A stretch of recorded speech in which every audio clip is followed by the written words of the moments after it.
मैं कल विचार कर रही थी कि हम इंसान लोग भगवान इतना कुछ देते हैं, लेकिन हम कभी भी भगवान के लिए धन्यवाद या कुछ भी ऐसा नहीं सोचते।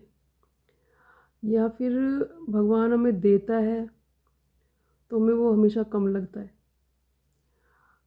हमेशा भगवान से यही शिकायत रहती है कि भगवान जी आपने ये नहीं दिया, वो नहीं दिया, पर लेकिन हम भगवान का धन्यवाद करना भूल जाते हैं।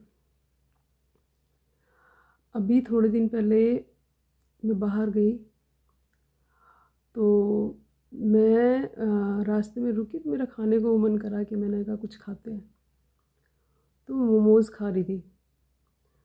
तो मोमोज़ खाते खाते एक ना डॉगी आ गया, और वो डॉगी आया तो उधर और भी लोग खा रहे थे, तो सबके मुंह की साइड देख रहा है, और हर एक बंदा देख रहा है उसको, पर किसी ने उसको दिया नहीं।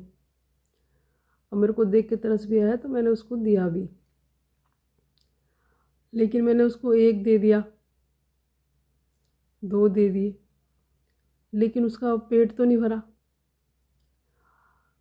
तो ये मतलब मन में एक विचार आया कि ये बेचारा जो भगवान ने कुत्ता या फिर ऐसे लोग मतलब जानवर बनाए हैं जो कुछ नहीं कर सकते हैं, तो उनको तो अगर हम दे देंगे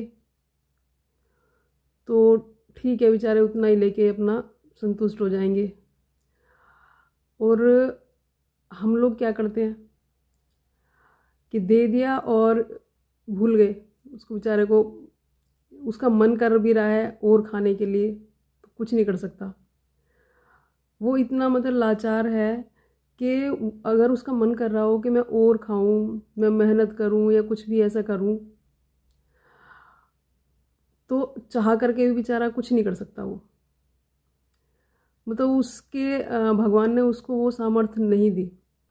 हम इंसानों के पास कम से कम ये तो है कि भाई अगर मेरे पास आज कम पैसे हैं तो पूरा दिन मेहनत करके मैं कल मतलब इज्जत की रोटी खा सकता हूँ, और इससे भी ज़्यादा खा सकता हूँ।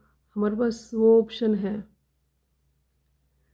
कि हम काम करके खा सकते हैं। भगवान ने हमें हाथ पैर दिए, सब कुछ सोचने की शक्ति दी है, लेकिन ये तो इतने बेचारे लाचार हैं कि जब तक हम नहीं देंगे तो ये बेचारे खाएंगे नहीं, भूखे ही रह जाएंगे। जितना दे दिया उतने में उनको संतुष्ट रहना पड़ेगा।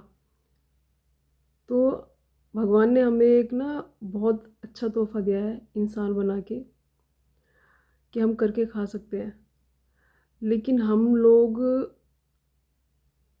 कर नहीं रहे।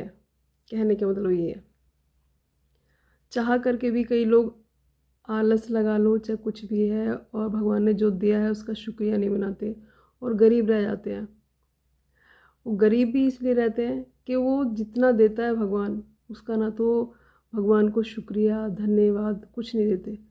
अगर हम थोड़ा भी भगवान हमें देता है तो उसका शुक्रिया बनाने का मतलब ये है कि वो हमें सोचता है कि मैंने इसको इतना दिया है, ये इतने का मुझे धन्यवाद दे रहा है। तो उनको एक लगता है कि ये संतुष्ट है, अगर ये मुझसे संतुष्ट है तो मैं इसे और देता हूँ, थोड़ा भी दिया है उसमें भी संतुष्ट है ये। तो भगवान उसके नज़दीक रहता है, उसकी जितनी थोड़ी बहुत भी वो हिम्मत करता है तो उसका वो उसको फल देते हैं कि ये थोड़ी थोड़ी चीज़ का मुझे धन्यवाद देता है। तो यही है कि हमें भगवान का धन्यवाद देना चाहिए, जितना भी उन्होंने दिया है हमें, तो वो हमारे नज़दीक रहता है। तो भगवान ये सोचता है कि मेरा शुक्र मनाएंगे तो मैं इसको ये चाह करके भी मेरे को कहेगा कि भगवान आपने मेरे को इतना दिया है, शुक्रिया के उसमें, तो भगवान देता ही जाता है। लेकिन जो बंदे रोते हैं तो भगवान उनसे ये सोचते हैं अपने मतलब मन में कि इसको मैं इतना देता हूँ और ये हमेशा रोता ही रहता है। जब ये रोता ही रहता है तो उसका तो कोई इलाज नहीं है। वो ऊपर वाला भी परेशान हो जाता है कि इसको देते देते भी कभी भी इसने ना तो शुक्रिया मनाया, ना कभी इसको संतुष्ट होने की कोशिश करता है ये, तो भगवान क्या सोचेगा उसके बारे में। तो इसलिए भगवान जितना देता है उतने में संतुष्टि रखें। और ऐसे लाचार जो भी है जानवर, उनको आपको सामर्थ्य मिली है तो उनको खिलाओ जितना हो सकता है। और आप भी करके खा सकते हैं, भगवान ने सामर्थ्य दी आपको, तो आप भी किसी के ऊपर भी डिपेंड ना रहे। अपने पेरेंट्स हो गए या कोई भी हो गया, आप उनके जैसे नहीं हो। आप देखो, सोच के देखो कि उनको भगवान ने वो सामर्थ्य भी नहीं दी है, ना ही वो चीज़ दी है कि वो कुछ करके खा ले। तो इसलिए भगवान का शुक्र मनाना चाहिए, उन्होंने जितना दिया है भरपूर दिया है। बस मैं यही बोलूँगी आपसे। मेरे को थोड़ा सा उस चीज़ को लेके लगा कि भगवान ने इनको वो चीज़ नहीं दी जानवरों को। और हर एक बंदा, मतलब बहुत सारे लोग हैं कि उनको देना भी नहीं चाहते, उनको मार के भगाते हैं, जो भी है। आप ये देखो कि उनको भगवान ने वो चीज़ नहीं दी है, भगवान ने आपको ये चीज़ दी है। भगवान ना करे आप लाचार हो जाएं कभी, आपके साथ ये चीज़ आपके साथ अप्लाई करे तो आपको कैसा लगेगा। तो इसलिए हाथ जोड़कर विनती है कि ऐसे लाचार जो हैं उनको आप खिलाएं पिलाएं, और ख़ुद भी सामर्थ्यवान बन के वो अपना काम करें, बस किसी के ऊपर डिपेंड ना रहे। जय श्री राम।